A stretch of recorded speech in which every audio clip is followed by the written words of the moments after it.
నేను ఇవాళ చంద్రబాబు నాయుడు గారికి ఒకటే చెప్తా ఉన్నా, ప్రైవేటీకరణను మేము అడ్డుకుంటాం, అన్ని రకాల పోరాటాలు చేస్తాం. మీ నిర్ణయాన్ని వెనక్కి తీసుకునేంత వరకు ధర్నాలు జరుగుతాయి, ర్యాలీలు జరుగుతాయి, దీక్షలు జరుగుతాయి, నిరసనలు చేస్తాం.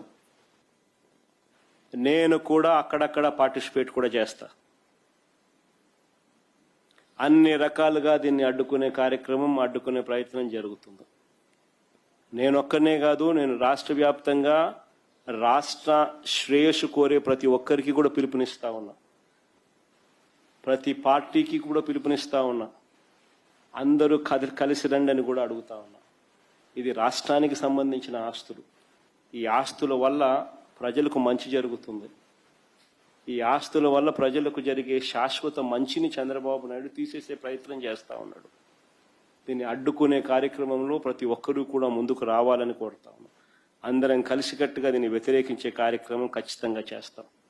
ఇన్ని చేసినా కూడా పొరపాటున మీరు బరి తెగిస్తే మాత్రం ఒకటే ఒకటి చెప్తా ఉన్నా, ఎవరైనా టెండర్లలో పార్టిసిపేట్ చేయండి, ఎవరైనా రాండి, కానీ ప్రతి ఒక్కరికి వార్నింగ్ ఇస్తాను. రేపు పొద్దున మేము వచ్చిన తర్వాత రద్దు చేస్తాం, మళ్ళీ వెనక్కి తీసుకుంటాం.